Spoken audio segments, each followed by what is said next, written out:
Et l'édito du jour, comme tous les mercredis, nous sommes à présent en ligne avec Erwan Quignot. Bonjour Erwan, merci beaucoup d'être en ligne avec nous ce matin sur l'antenne de Radio Nantes. Épisode 13 de Love is Coming, le couple franco-allemand, notre plus belle histoire d'âme.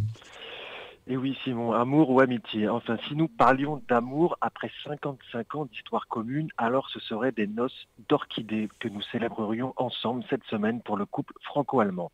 L'orchidée, cette plante des climats chauds dont les fleurs composées de 3 sépales colorés et de 3 pétales sont recherchées pour l'originalité de leur forme et de leur coloris.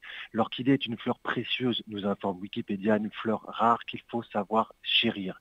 Il en est de même en politique du couple franco-allemand. Certes, il est davantage question d'amitié que d'amour, mais c'est beau et grand l'amitié, notamment quand elle s'est construite dans la peine et la douleur. Hitler voulait établir le nazisme pour 1000 ans. Il fut vaincu. Ce fut la naissance d'une nouvelle Europe. L'amitié franco-allemande en est la plus belle promesse. Cette estime et cette camaraderie durera 100 000 ans et plus encore, espérons-le de tout cœur. Alors le 22 janvier 1963, le président de la République française, il s'appelait Charles de Gaulle à l'époque, et le chancelier allemand Konrad Adenauer, il signe un traité de coopération destiné à sceller la réconciliation entre la France et la République fédérale d'Allemagne. Ce traité est le fruit d'une relation humaine assez particulière, Erwan. Effectivement, c'est l'histoire de deux hommes historiques qui ont su comprendre, incarner et magnifier la paix. Konrad Adenauer en est convaincu depuis les années 20. La paix ne passera que par une réconciliation amicale. Il rend personnellement visite au général de Gaulle à Colombelles et deux églises en Haute-Marne, la résidence du président français le 14 septembre 1958. Une visite qui interpelle les Français pour son intimité. Du 4 au 9 septembre 1962, le président français parcourt lui à son tour toute l'Allemagne, prononçant une dizaine de discours dont 6 en allemand appris par cœur. Il s'adresse sans notes, directement au grand public. De Gaulle parle allemand, langue obligatoire à Saint-Cyr, qu'il avait dû se perfectionner lors de ses années de captivité pendant la Première Guerre mondiale. Comme nul autre pareil, le général de Gaulle touchera nos voisins allemands au plus profond de l'âme.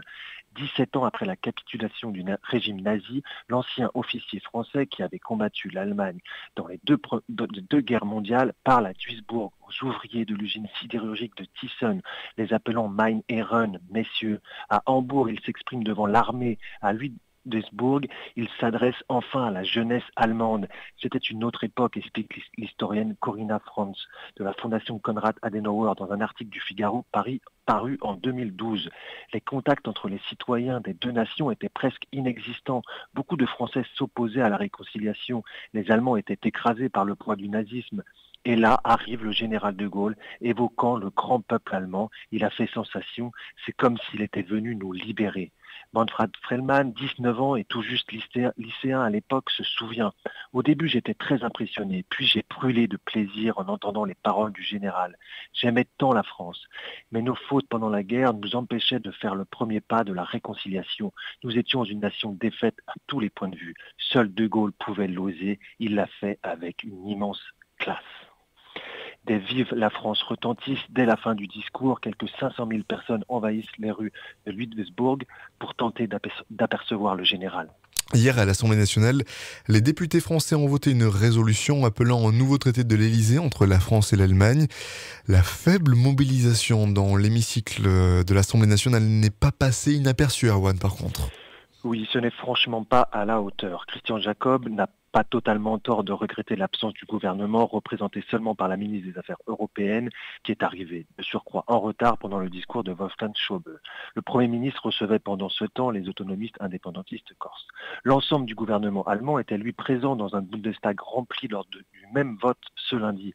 Cette maigre fréquentation française, à peine un député sur 4, a été regrettée par quasiment tous les présidents de groupe. On a merdé collectivement, reconnaissait en privé un député de la majorité.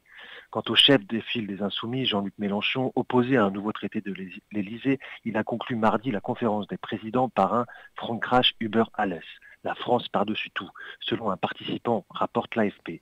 Si c'est vrai, il faut le dire, c'est tout simplement pathétique. Le traité de l'Élysée reste néanmoins peu connu des citoyens, Erwan. Qu'est-ce qu'il contient exactement et surtout en quoi est-ce qu'il reste aujourd'hui perfectible ?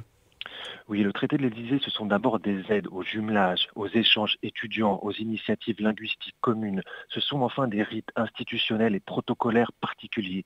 Les chefs d'État et de gouvernement des deux pays se rencontrent au moins 2 fois par an, les ministres des Affaires étrangères, de la Défense au moins 1 fois tous les 3 mois, les chefs d'état-major au moins tous les 2 mois. Une coopération étendue en matière de politique extérieure est prévue en vue de parvenir autant que possible à une position analogue sur tous les problèmes d'intérêt commun, rappelle le journal Le Monde. Alors effectivement, c'est un peu flou. La résolution appelant à un nouveau traité de l'Élysée le reste aussi d'ailleurs. Après des décennies d'amitié, on voit bien que le risque de tomber dans une routine est évident. Certains pointent le danger d'une relation exclusive qui mettrait de côté les autres partenaires, l'Espagne, l'Italie ou encore nos voisins de l'Europe centrale. Mais la France et l'Allemagne n'ont pas à s'excuser d'être proches et amis. Un jour, peut-être, nous partagerons même symboliquement l'arme de dissuasion nucléaire. Les Allemands viendront, eux, soutenir systématiquement les militaires français engagés à l'étranger. Amis dans les bons comme dans les mauvais jours, après tant de larmes et de souffrances, Français et Allemands seront indéfectiblement solidaires. En attendant, le couple franco-allemand porte déjà un message de paix universelle.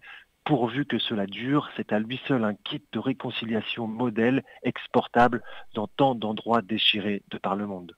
Merci beaucoup Erwan Quignot pour cet édito.